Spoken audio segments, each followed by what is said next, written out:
Hello and welcome to the Courtauld. I'm Emily Mann, a lecturer and indeed former student at the Courtauld, and I welcome you very warmly to our online session today. I'm very glad to have with me my colleague Alex Hawkins, and I'll let Alex introduce himself now. Great, thank you. I'm Alex Hawkins. I'm the Admissions and Enrolment Manager here at the Courtauld, and I'll be talking through some details about the admissions process and related matters a little bit later. Thank you, Alex. And Alex and I are delighted to be joined today by a newly graduated student, graduated just last week, Holly Hilton. And I'm particularly thrilled as Holly was a student of mine on one of my third year courses this spring, and she has graduated with a very impressive and much deserved first class degree. So many congratulations to and much applause for Holly. Thanks, Emily. Yeah, hopefully I'll be talking to you today about my experience coming to the Courtauld, having never studied art history before. And as Emily said, I did get a first class degree, so hopefully I'll be able to reassure you that it's fine, you'll be okay. So this is the second of 3 open days as part of our summer undergraduate virtual open day series. And our first event, which you can watch online, tells you more about the Courtauld Institute and gives an overview of the BA History of Art course.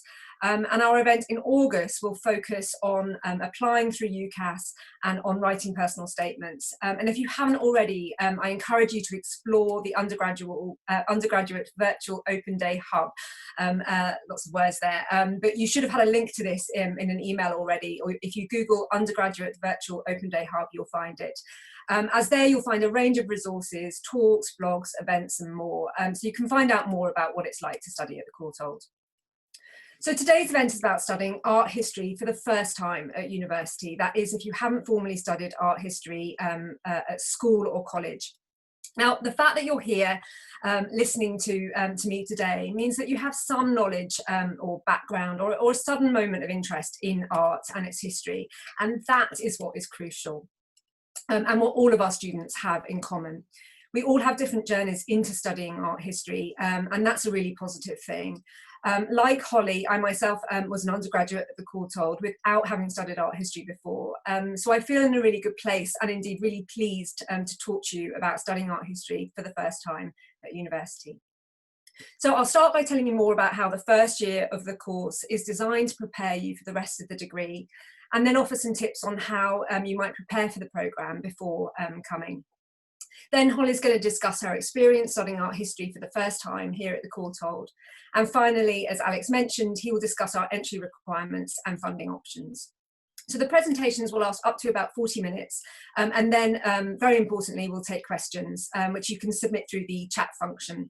Now, your questions don't have to relate specifically to the content of today's event. You know, fire away. We'll be noting down questions and adding them to the virtual open day hub. Okay. So let's get started. So about the course. The Courtauld's BA History of Art does not assume any previous knowledge of the subject. That's really important to be reassured about that. The first year lays the essential groundwork that you need for the study of art history. We select students for their potential to learn with us, not for the material that they've mastered in the past. So A-levels in courses such as history, English, geography, and languages will prepare you to successfully study art history with us. Now, I myself did English, French, German, and art and design. So I came with an interest in the practice and the history of art, some experience of writing essays, not a huge amount, but some experience in English, and language skills, which can be really useful for the study of art history. And Courtauld students have the opportunity to study a language in the first year. Now, the first year foundations course gives you a really broad introduction to the study of art history from the ancient world to the present day in different geographical contexts across the globe. And this image here, this sort of composite of different images is giving you some idea of that variety. And because our teaching faculty are world-class scholars who bring their research to the courses that they teach, you'll be learning the newest subjects, approaches and resources within art and architectural history. And therefore your peers who may have an art history A-level aren't necessarily at an advantage. In fact, a number of students over the years who have already done art history at A-level have commented to me how different it was studying the subject at the Courtauld in a really positive way. And so they went through a process of relearning, of kind of coming to this subject for the first time, essentially. So the undergraduate year at the Courtauld, from that point of view, is in effect a level playing field. So neither the Foundations course lecturers nor the leaders of the smaller classes that you will have to discuss the lectures assume any experience or knowledge of art history before you begin the course. What they do expect is that you regularly attend lectures and classes, that you look and think carefully about the material covered and how the material is discussed, that you engage with the set readings each week, and that you're ready to participate actively in the group discussions. The lecturers are happy to meet you in their regular office hours, which they have most weeks, if there's anything that you have difficulty in understanding or have questions about the material. So there's always a points of contact. So if you're a visual learner, essentially, or someone who likes to read or you like writing, then any of these skills will help prepare you to excel with us at the Courtauld. Sharpened especially through that small group teaching. But I did just want to add, don't be scared if you find reading or writing challenging and taking you time. Part of the purpose of the degree is to get good at these essential skills which are required for any career that you may pursue. And it certainly helped me in the 10 or more years that I worked in journalism before I returned to studies and then of course to teaching at the Courtauld. Now I'll admit to being a pretty slow reader and slow writer, both as an undergraduate and still today. But I get a lot more out of those processes. I'm better at both. Okay, so alongside the Foundations lecture course and the weekly discussion classes, the first year of the Courtauld features what we call topic courses. Now, these topic courses give you the chance to learn about and analyse art in really small groups in front of the works themselves, most importantly. And this is a really special kind of learning that is new for almost all, if not all, students at the Courtauld, coming to the Courtauld. And I can honestly say, both as a former student and now a teacher of such courses, just how special and valuable they are, offering first-hand study and kind of free and informal discussion among the group. I really do treasure teaching these courses and the wonderful learning environment that they create and the kind of discussions that they stimulate. Now, if you're not there at such a class, then you are missed. So again, you're not expected to know about these topics, the topic subjects before the courses begin. But you are expected to attend, converse, and keep up with the reading and the looking and the writing assignments. So there's sort of a variety of assignments that get set through the term. Now, the truth is that many of our strongest graduates, like Holly and maybe even me, come with little or no experience of art history specifically, but with the eagerness to learn, an openness to a range of art and architecture and visual culture more broadly, so from film and photography to fashion history, and the motivation to bring their own interests and backgrounds to the material, and to explore the connections between the art of the past and of the present. So everyone along the way needs a little bit of support, and the Courtauld has a system in place to support you in your academic studies. The principal elements of academic support are your personal tutor. Each student has a personal tutor who will guide you on academic matters throughout your degree.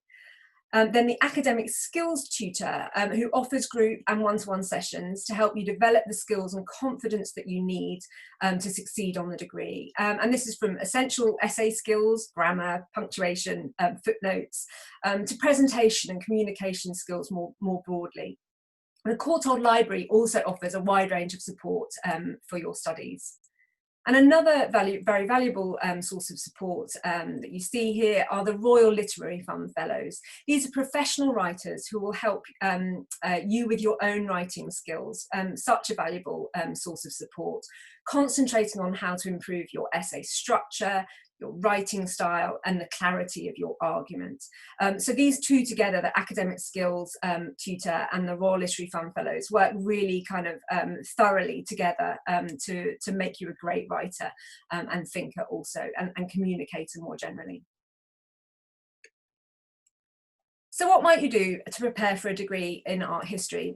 Well, one obvious answer, in more ordinary times at least, is to visit lots of museums and galleries. Now, in light of the pandemic, of course, this may not be possible for everyone in the world right now. But in the UK and elsewhere, museums and galleries have started reopening.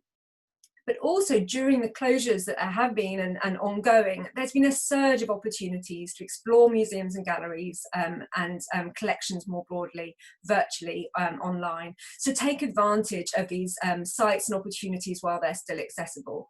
Though I imagine that the crisis has created a really wonderful open new archive that will be added to in the months and years ahead, that we'll indeed be using for years to come.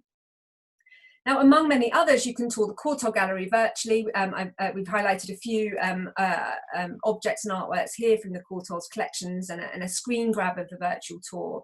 And you'll find an introduction to the gallery by our curator, Karen Sayers, on the Virtual Open Day Hub.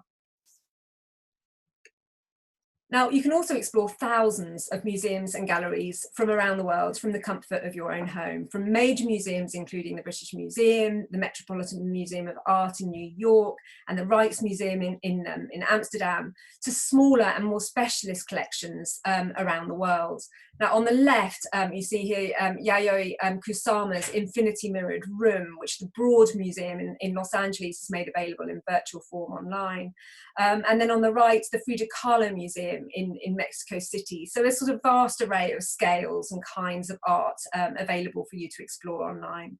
You're also able to explore historical sites online, which I do a lot in my work that relates largely to architecture and the built environment, from the ruins of Pompeii to the Palace of Versailles and all sorts. Now, there are also various resources, including Google Arts and Culture, which you might already be aware of, where you're able to view hundreds of thousands of artworks in high definition. So in some ways, our current situation has kind of opened up a whole new world of resources online that are there to take advantage of. Now, along with exploring museums and galleries, whether online or firsthand, we also welcome you to get involved now with the Courtauld's Research Forum. Now, the Research Forum delivers an extensive programme of lectures, conferences, workshops and seminars, around 150 events every year, on the history of art, conservation and curating, and the kind of art world more broadly. The very varied programme of events look to different periods and themes, and in addition to the core programme, there are open Courtauld events that embrace a wide and diverse audience. Now, many of these events have moved online, as with much else, and you may have been following the Open Courtauld Hour over the past few months, a kind of weekly digital instalment of all things art history. And you can catch up with these recordings online as well on the Courtauld's YouTube site, and also, of course, sign up for upcoming events. So we really welcome you to get involved through the Research Forum in the weeks and months ahead. We also have a young people's programme, which is aimed at students aged 16 to 18 from non-selective state schools and colleges across the UK. The programme includes a wide variety of workshops, projects and courses delivered in schools and colleges at the Courtauld, where possible, and now online as well. Now, the Insights into Art History workshops are designed for 16 to 18-year-olds to find out more about art history and to investigate key themes drawn from the Courtauld's gallery collections. Now online, these workshops include access to specialist resources on our virtual learning environment. So again, kind of in a way, the current situation enriching what's on offer, and one-to-one tutorials as well with Courtauld staff. Now, the Art History Summer University is a lively and wide-ranging 5-day course for Year 12 students in non-selective state schools and colleges. And again, this has moved online this year, and I myself have really enjoyed leading discussions sessions for this summer university alongside my Courtauld colleagues. Really a great moment for us to teach in a broader context. We also offer follow-up study skills workshops for 16 to 18-year-olds who have attended the Insights into Art History workshops and the Summer University. And these study skills workshops introduce the breadth of study resources available at the Courtauld and help to develop research and study skills further, as well as critical reading and writing. Now, all of our young people's programme workshops and courses are now being offered online and therefore open to students in non-selective state schools and colleges across the UK. And you can find out more about this, as with almost everything else, on the Virtual Open Day Hub, a really kind of vital resource in itself now.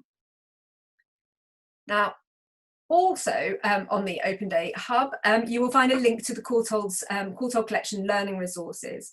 Now, although these resources were originally devised for teachers, they're now a really rich resource for anyone interested in the study of art history. They include research by leading academics and insights from experts at the Courtauld, and as well as interviews with practicing artists, which are really fascinating. The resources include a portraiture toolkit, which explores the Courtauld's historic collection with 21st century eyes, and another guide on experiencing landscape, and so on. Definitely worth having a look. Now, what can you do outside of the Courtauld to get involved in art history? Well, we just put together a few key suggestions here. There'll be plenty more, but some starting points. One is Art History Link Up, who are offering free online a fast-track art history extended project qualification and A-level courses for state-supported students. Now, the teaching takes place on Saturdays during term time, and pandemic permitting, as a hybrid course with some students in London museums and galleries in the year ahead. Now, I want to emphasise again that you do not need to have formally studied art history before applying to study at the Courtauld, but we know that some of you might be interested in this opportunity, and Holly's going to say a little bit more about her own experience of doing the Extended Project Qualification, or EPQ.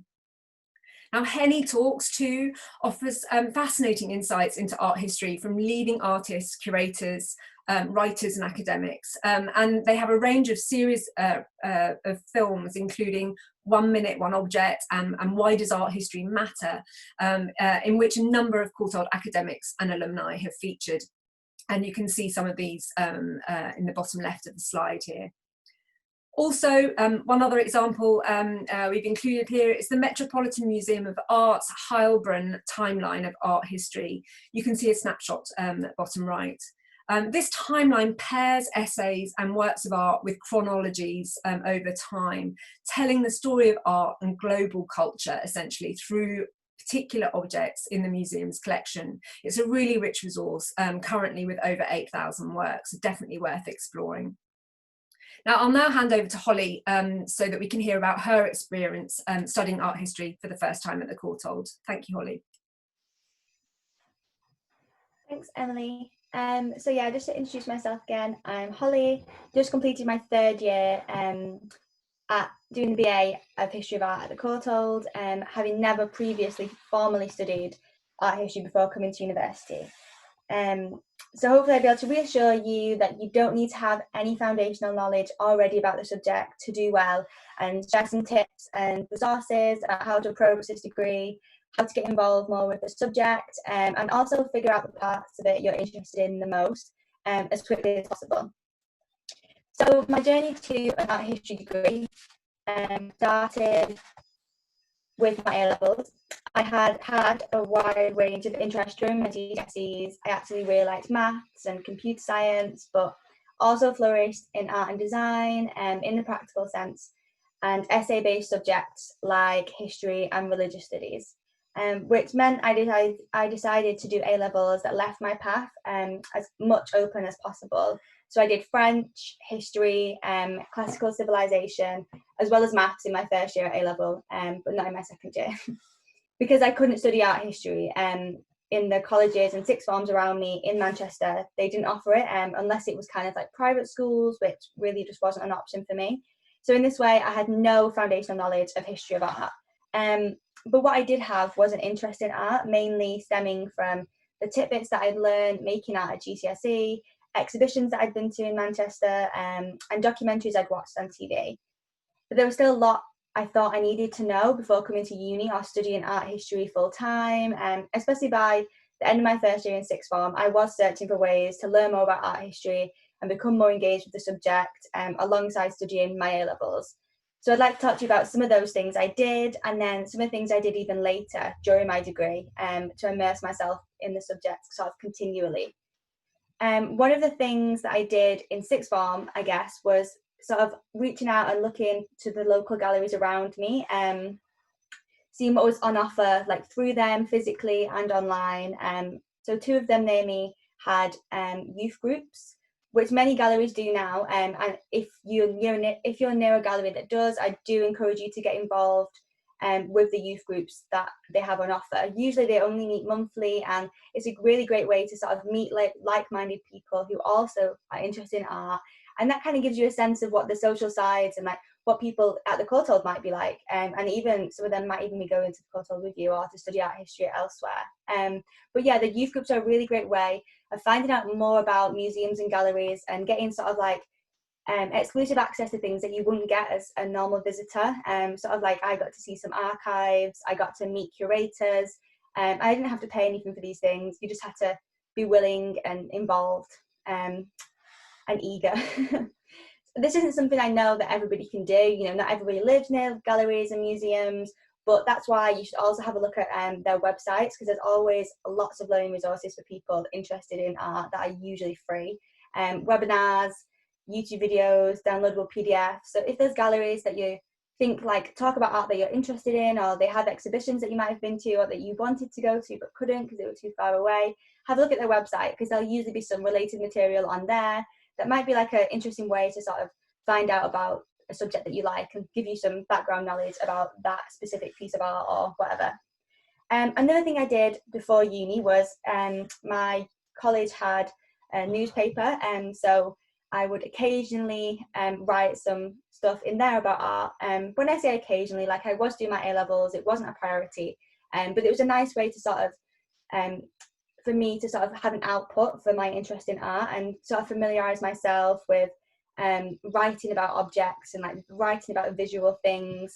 So if you have the opportunity to do that, I would encourage you to do so as well. A third thing that is possible is the Articulation Prize, which I'm not sure if many of you might have heard of this or not, but basically the Articulation Prize is a public speaking initiative which is designed to promote the appreciation and discussion of visual culture. And it's for anybody, regardless of background or experience or knowledge of art, between 16 and 19 years old. You basically just have to choose a subject or a topic related to art and visual culture, and you would like present on that topic with other people from your area or from your school. Some schools do have like school heats where they'll have a competition internally before they sort of decide who can go to the regional heats. But if your school doesn't hold an internal competition, mine didn't hold one, you can just apply to be a contestant in your regional heat yourself, and this is based throughout the UK. Again, this is a UK thing rather than a global thing, but for those in the UK, this is a really valuable thing to do, and I really enjoyed the experience. I didn't win, I didn't really go very far past the regional heat, but it was great to sort of like learn some invaluable skills like public speaking and researching this topic and having to, you know, plan slides and stuff like that, and it was fun. So that's another way to sort of get involved with art history. And then also the EPQ. Some of you probably have heard of this. This is usually on offer at most sixth forms to students, and it's basically just a qualification where you can develop your own research topic, and you kind of get like a year to study it and then present an essay or even a presentation on the EPQ on whatever topic you've chosen. And so I did this about art, contemporary art conservation. I think this was a while ago now, but that was another way, I guess, as well of sort of maybe more structurally studying art history, but from your own back again, where it's like nobody's teaching it you, but it gives you the opportunity to sort of like read some books that you maybe wouldn't have read and like do the research that those kind of research skills will really help you in your degree as well, being able to sort of like find books that you need and use them for like to make an argument in your EPQ thing. So that was helpful as well. Those are all things that you can do before even coming to uni. But of course, like, it is such a wide breadth of information that I've just given you. You don't have to do all of those things. It's just their options if that's something that interests you and you do want to get more immersed in the subject before you come to uni. I'd also like to share a few things that I did throughout my degree to continually help immerse myself in the subject. I did get a bit nervous before coming to the Courtauld in October, my first year. I was sort of like, oh, do I know enough yet? Like, what's everybody else gonna know? But I think honestly, that's just a normal approach to going to university in general. I think there's always going to be an element of nervousness and an element of sort of like not knowing if you're good enough yet, and wanting to sort of over prepare. And I wouldn't say do that. I don't think you need to over prepare. I think, as Emily explained, the foundation course is really great. It's a really great course to like find your interests and find your feet, and it really puts everybody on the same like level really early on and kind of puts you at ease a little bit. So in saying that, I have a few tips about the foundation course in particular. It's quite a fast course. You go through it like from the beginning of time to contemporary day throughout the whole year, and based in blocks. And it's just something that you really should listen to. Take notes about the writings that you enjoyed reading, some of the historians that you liked, and remember those ones. But also take notes about parts of the course that maybe you didn't interest you as much. So like maybe there was a specific period that didn't really interest you, and remember them too. Because when it comes to being in your second year or third year, when you're picking your options, it's helpful to know what you're interested in, but it's also really helpful to know what you're not interested in, because you'll do so much better in the things that you actually are interested in. So that's just one sort of small thing to make sure that you definitely focus on the foundation course and use it to sort of figure out, you know, what you're interested in. As well, make the most of London. I was from Manchester and hadn't really spent a lot of time in London at all. So during my first year, I really made up a lot of lost time with the galleries and museums that I'd never been to during my first few months. And this wasn't even very expensive. I had an art fund pass, which was £5, and it gave you free and discounted entry. And that's just for students. You can apply usually in September for that, and it comes like within 3 or 5 working days. And basically it's just a pass with your name on it that gets you into like countless museums and galleries and heritage centres across the UK, usually discounted. That was really an invaluable tool for the whole 3 years of my studies. It's also like just really helpful to be able to see art in person and to be able to go to exhibitions that maybe you're not studying but you're still interested in, and those things really become important when you have to do independent study later on in the course. So again, it brings me to sort of looking outside of your studies. If you can, like, read books and journals and articles that haven't been assigned, because again, when you get to your third year, you have to do independent study when you do your dissertation.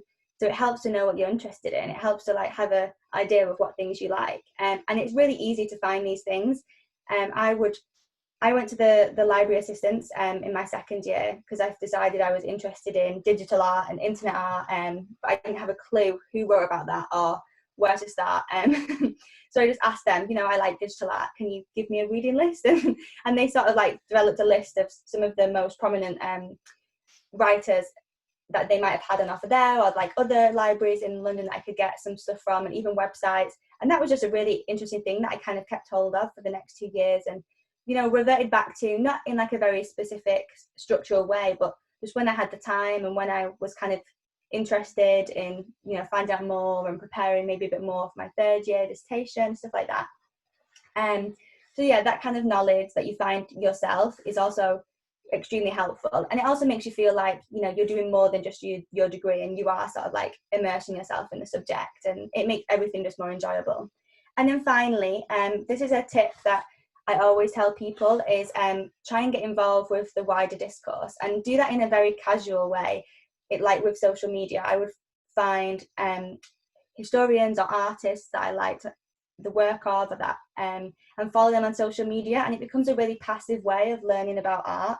If it's on your Twitter feed and then you're seeing all these new like arguments or these new discussions, it keeps you up to date and it keeps you interested, and you end up learning so much without even really thinking that you're learning. You know, you'll just be like on the bus and listening to a podcast about this artist that I liked, stuff like that. And I've shared a few pictures on the slide here actually of some of my favourite websites where I would find sort of digestible art writing, which wasn't necessarily academic, but it's just kind of like little kind of bits that keep you going and keep you sort of gaining more knowledge as you go on, and just help you feel like you're part of this industry, part of this sort of subject.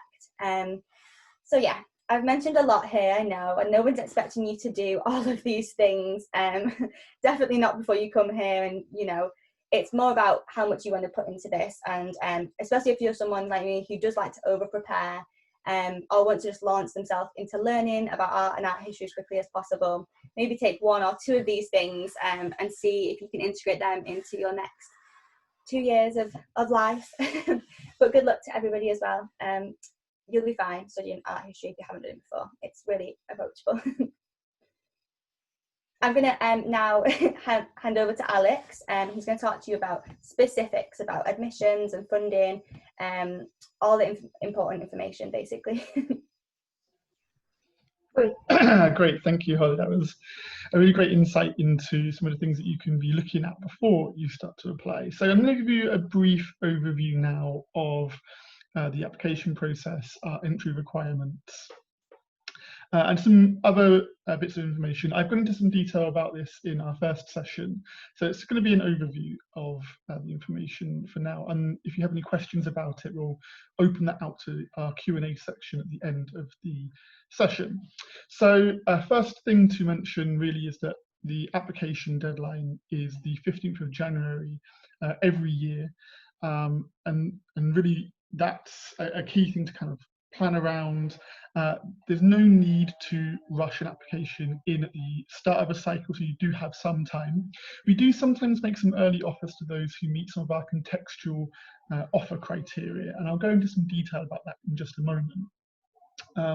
But for the most part, we review and make all of our decisions after the 15th of January deadline through into the February and March of a year. And we really do take a really in-depth look at every aspect of your application, from your qualifications through to your personal statement and your reference.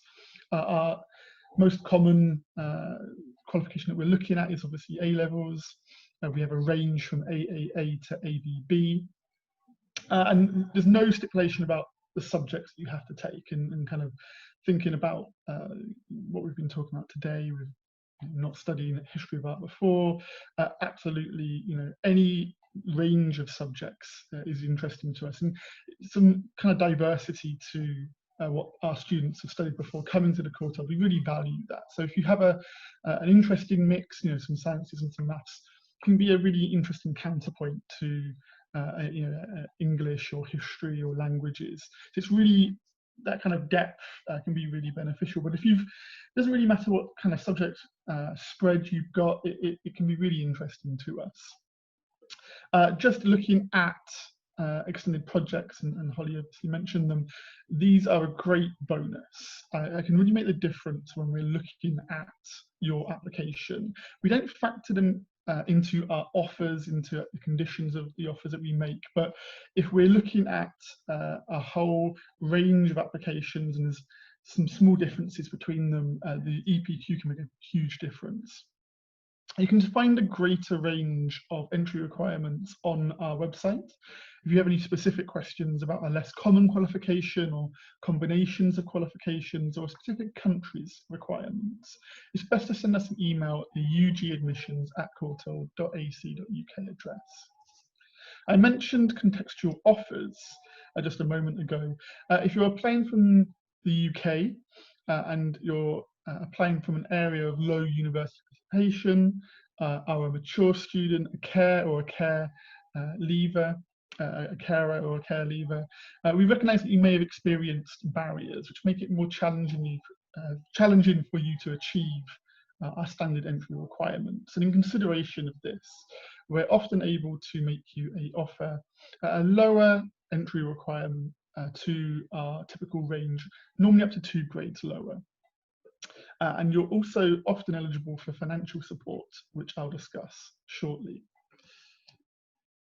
So thinking about kind of fees and kind of funding and things alongside that, I'll talk about kind of general student finance, how we assess fees, and just highlight our Courtauld bursary and our hardship fund.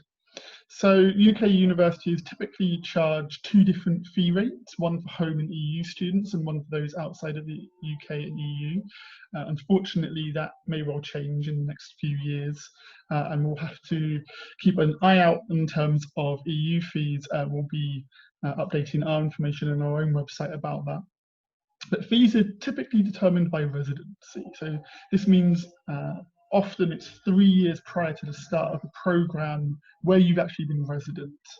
Our fees and funding page lays into a bit more detail and provides some other considerations that are used to assess what fees you'll be paying. Home and EU students have typically been able to borrow money to pay for their university or college tuition fees and to help with the living costs via government student loans. Our Courtauld bursary, on the other hand, provides financial support for your maintenance and living costs on a sliding scale for home undergraduates registered as students with us who meet some of the criteria that I outlined earlier. So areas of low participation at higher education, carers and care leavers, but also takes a look at parental income as well. The bursary is aimed at supporting students to study at the Courtauld who come from, as I say, underrepresented groups. We are also fortunate to be able to assist in times of urgent need and emergencies via our hardship fund. We're under certain criteria able to provide a bit of financial help to help keep your focus on your studies and not what's going on around you. So, as I say, quick overview of some of the information that we have. I'll be hosting a follow-up session on UCAS, the kind of UCAS application itself, and some personal statement advice. I'll give you a kind of a brief outline. It will look at the right balance between being unique, standing out, telling us about your specific viewpoint, and also a little bit of information about selecting referees, somebody who can really attest to your abilities in a kind of specific and personal way, perhaps giving us some context as well. But we'll give you a lot more information and go into some more kind of Q&A type in-depth look at the whole process on the 26th of August. So that's everything from my section. If you wish to follow up with anything after the session today and after the Q&As, here are our social media handles, but also importantly the email address for my team, the admissions team, which is at ugadmissions@courtauld.ac.uk. And that draws the session to a close. Thank you, Holly and Emily, for your sections too. I would like to invite you all now to submit questions via the chat function. These will come anonymously to us in the panel, and I will take a look at them and kind of assign the questions to Holly and Emily as appropriate. But thank you very much, and now we can proceed to the Q&A. And just to also mention on that front, actually, as we move on to that, that we'll be noting all the questions down and adding them to the Virtual Open Day Hub. So if you need to go now, or if there's anything that we can't quite answer, we need to sort of take a bit more time to get a fuller answer to you, we'll add that into the Virtual Open Day Hub too. But now, if you have any questions, please do put them in the chat.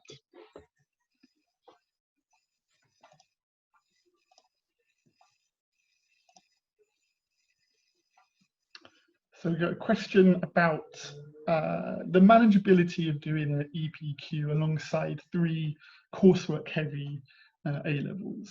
Holly, I don't know if you have an insight into that or a comment. I mean, I can certainly feed into it too, but maybe you want to go first. So when I did my EPQ, which was with my 6th form, generally there was time given to that on a weekly basis. We would meet with our EPQ tutor like once a week or once every fortnight, I think it might have been. And you sort of like, we're sort of left to your own devices between those meetings to maybe do a bit more research stuff like that. I didn't actually do, like, my A levels weren't very coursework heavy in that sense, so I can't really attest to that on a personal level. But I guess it depends how organised you are, and how easy it feels to do the research. Again, with it, like, if you're interested in it, you're probably more inclined to pull through. I'm not really sure. I'm not sure. I think it'll be fine. I think it is something that a lot of people do alongside 3 A levels, so it is manageable. People have definitely done it before, and I think it's about your personal experience and how well you think you can handle that yourself, I guess. Unless Alex, yeah, I mean, I was going to say it's incredibly common for students to be taking things like history, English, another coursework heavy subject, and an EPQ on top of that. It's probably quite a good experience to see how you can balance 3 quite coursework intensive subjects and then write an extended essay, because that's the kind of experience that you're going to often have at university level. So it's a good way of getting insight into workload as you come into university.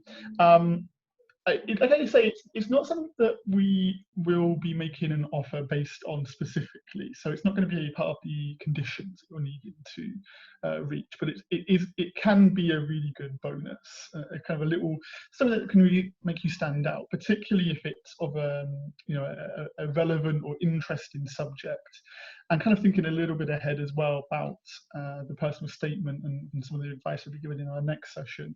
Often what I find is that people will write about something that then informs, and they can talk a bit more about it in the personal statement, and it kind of becomes a little bit of a theme and a bit of I think it kind of is a bit of a calling card for the student when I'm looking at the applications. So you can kind of think about how you might use it really as a strength and something that makes you stand out. Great. Any other questions?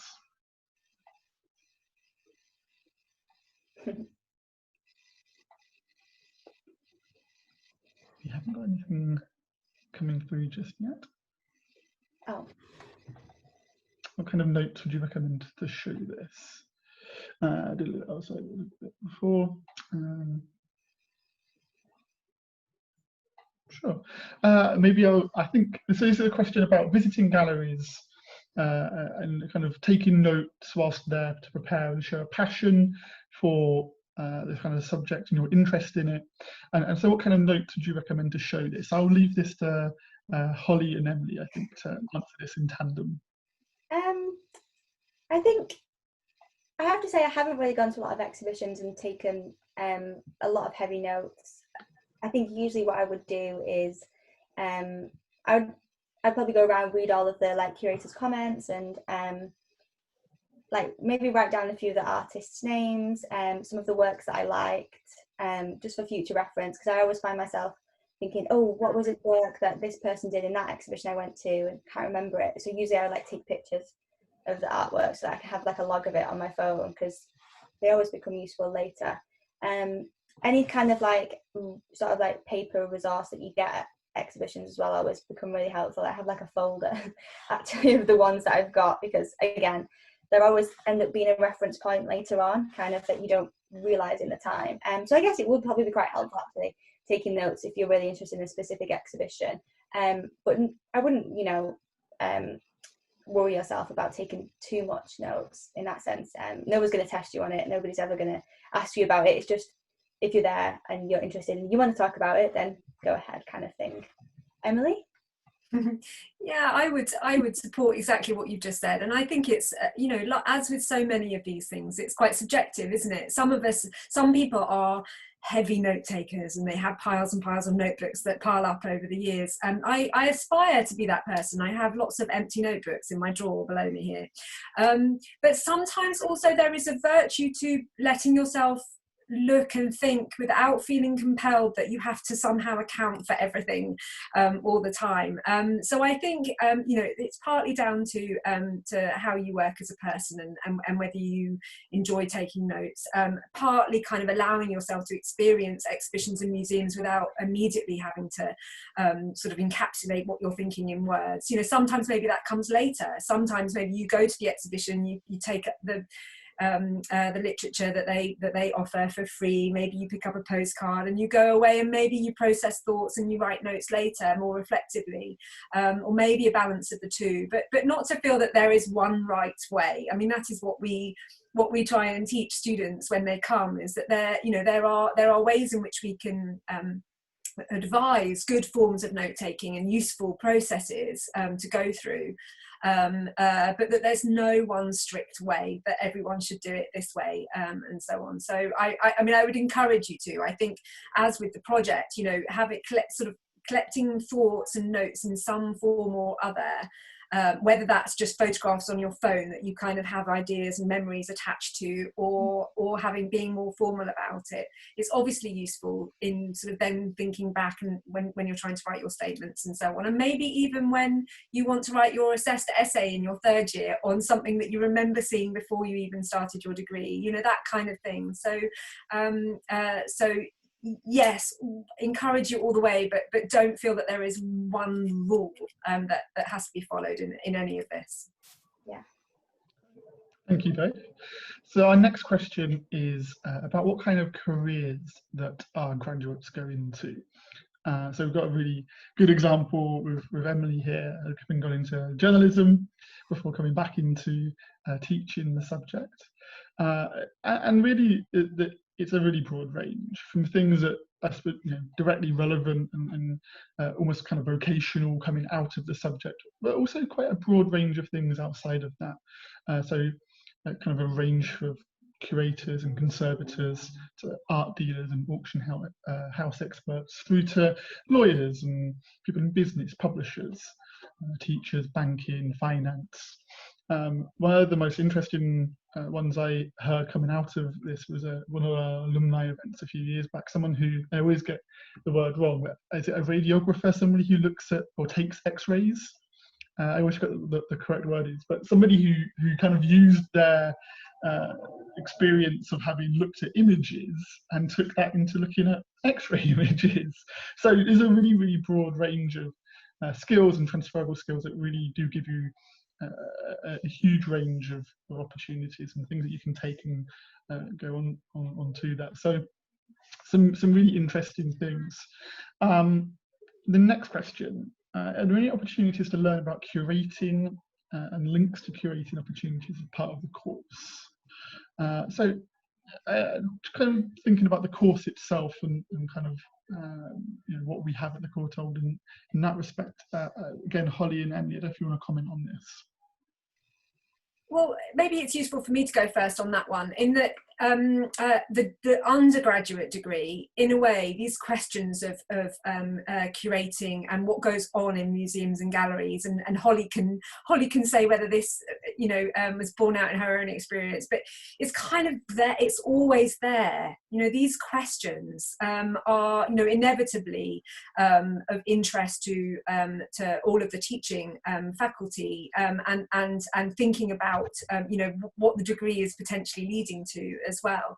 So I would say that it's kind of that these sorts of questions are thoroughly kind of integrated into almost any kind of topic or course that you might do. I mean, I teach quite a lot of architecture, but for instance, I'm often thinking about the way in which buildings are experienced firsthand by us, the way our movement is controlled through them, the way they're presented, the kinds of materials that help us understand the buildings, and indeed issues of preservation and heritage come into thinking about the subjects that I look at as well.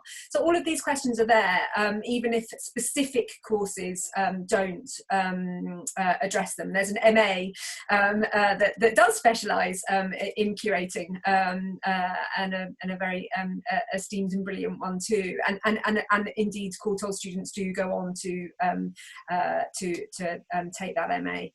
So that's, I hope, is helpful. It's kind of constantly there. And the research forum, just to add what I was already saying before about the research forum and the role of the kind of degree to which curatorial issues come up, or indeed curators themselves speaking about their work, is kind of very prevalent part of that. Yeah. Yeah, so I'd say what you said about the course is quite accurate. You don't sort of like learn about curating in a way that like you'll have a class on curating. It's not really, doesn't really work like that. It's more kind of we'll be going to exhibitions a lot, and we'll be considering like how was this curated and how were these artworks put together in a way that like that tells this kind of story, and those kind of like sort of those things all like feed into the idea of curating and any kind of future study of it, I guess. So it's kind of just being aware of that, and that is like throughout the course, that is something that you're asked to question constantly. What is the role of the curator? Does there need to be a curator? You know, some exhibitions are artist curated, and what does that reveal, and how does that work? And yeah, so those kind of things come up like time and time again in that way. But there's also every year there's the East Wing Biennale, which does give students opportunities to have a hand in sort of organising a biennale and curating in that sense. So you can definitely get involved in that as well. If you don't know anything about that, I think there'll probably be some more information on the website about the East Wing Biennial Biennale. I remember which word we use for that one of them. But yeah, I know a few people who have got involved in that, and that kind of again is like sort of curating experience in a sense. I was just going to add to that. That's absolutely right, Holly. And actually, on many of the courses, I know I myself do it, and I know other colleagues who do too. Work in a kind of virtual exhibition exercise or exhibition planning exercise into the courses that they do. And one of my first year topic courses on the artist William Hogarth in London collections. So we go and see lots of, just to give you an example, we go and see lots of different kinds of ways of presenting his work, either specifically or within larger, the context of larger collections, or in situ in buildings, because the paintings are still hanging where they were originally hung. So these various different kind of aspects of curatorial practice and discourse kind of sort of embedded there. And it's such a good point about the opportunities that students do have, sort of extracurricular, if you like, to kind of begin to be sort of actively engaged in the curatorial process. Great, thank you both. It's a really good question. I think one that really kind of gets to the heart of, it's an important thing actually to think about in terms of your personal statement too, about why you want to take the subject, and certainly that's one of those kind of strong threads I often see people who want to take that route. So it's something that you might want to try to work into the personal statement, and we'll talk about that in our next session in some detail, about kind of talking about why you want to take the subject and what you want to do with it. It's not that you always have to have a firm idea. Part of the wonder and joy of learning is that you can discover that as you do that, and it might well change, but it can be really helpful too. We have the next question here is kind of about building an overview of the styles and movements over time in the history of art, in the subject, before studying at undergraduate level. Again, I think it's probably one that the two of you might better answer than I. Yeah, Holly, do you have immediate thoughts on that? So I think I have my own, but Holly, you speak first. Okay, so sorry, was the question like, would we recommend building styles and building an overview of styles and movements over time in the history of art before you study at undergraduate level? No, I don't think it's necessary at all. If you want to, then fine, but I think a lot of it will probably be unraveled when you come to actually study the degree. There's definitely different ways of studying art history which you learn pretty quickly, whether that is a survey, which as you say is kind of like styles and movements over time, or whether that is through other sort of like a social history of art, or other kind of histories of art which you do come to learn. So it's not that like doing so would sort of diminish or like sort of affect you negatively or anything like that. I just don't think it's necessary. I think you're probably better off. If you really want to like know something or like learn something before you come, then just sort of pick sort of like one artist or like one sort of group of artists or thing within art, and just know about that. Maybe just like find something that you're interested in, you can talk about, that you might write about, in a smaller sense than trying to learn the whole history of art. because yeah, as I said, it will probably get very unravelled throughout your degree anyway, and you'll also learn it in some way through the foundations course. So there's no point sort of preparing overly so in that way, I don't think. Emily, is that what you would have said? Absolutely what you just said. Yeah, I completely agree, which is very reassuring. I think that, you know, that in a way how we teach now is a sort of one that's critical of the idea that we can tell some kind of full overarching story of art, and that indeed we can kind of cover everything. So in some ways, you know, I think aiming for broad knowledge in anything is always good. You know, there's nothing to discourage you there, but absolutely, I wouldn't want anyone feeling that they have to sort of have this kind of comprehensive sort of mapping out of the entire subject. It's not possible. I don't think any of us sort of do, even us experts. You know, we tend to kind of gravitate to zoom in on particular things, exactly as Holly was saying, particular artists, particular groups of artists, particular moments in time, spaces, maybe even approaches. So almost going deeper. You know, having some breadth is always good, but being able to go deeper and to think kind of analytically and from different angles on the same thing, I would say in some ways is more beneficial and better training in a way for doing the degree. Great, thank you both. Really good question again. So the next question I have here is something to do with the personal statement. So mentioning work experience in the personal statement if it's not directly linked to the course. So something that I'll go, not if I feel like I'm plugging something else that I have to offer, but the next session about the personal statement, we'll talk about some things like this in more detail. I think maybe as a quick answer, I think you don't get so very much space in that personal statement to really get your point across and tell us about yourself. So I think you have to, it's where editing really comes into play. You need to think about trying to get as much relevant information across to us. Now, if you think there are some relevant things to talk about from that experience, then absolutely you can mention it. But if it depends on what kind of experience it is and how tangible the skills you learn and how transferable those are to the experience and the desire to study the subject are, you'll get different mileage out of it. I wouldn't necessarily mention sort of trying to think of the right word for it, but you know, if it's kind of work that you've been doing to support yourself, you know, whatever that might be, you know, like bar work or something, or you know, something less kind of directly relevant to the subject, I probably wouldn't mention it.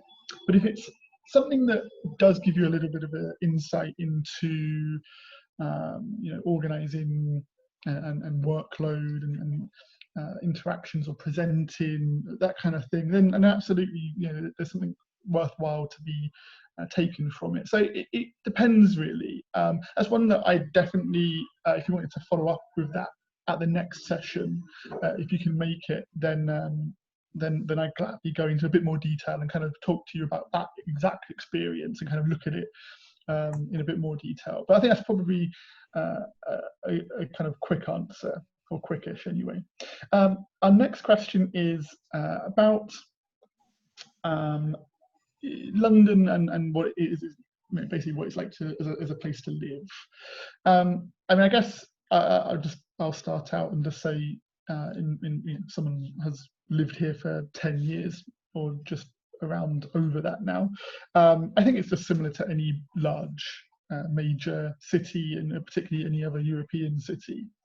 I think it's a place that can seem very sprawling and large, but actually is very easy to get around and very tangible. One of the best things I ever did when I first moved to London was cycle everywhere. And cycling in London can be kind of fast and frantic in itself, but it really gives you a sense of how close together everything is and how everything connects. And if you look at you know, the underground map, or if you look at a kind of a larger map, everything can feel like these villages that are kind of dispersed and quite far away from each other, when actually it fits together in a much more manageable way. And I think that's one of the major things.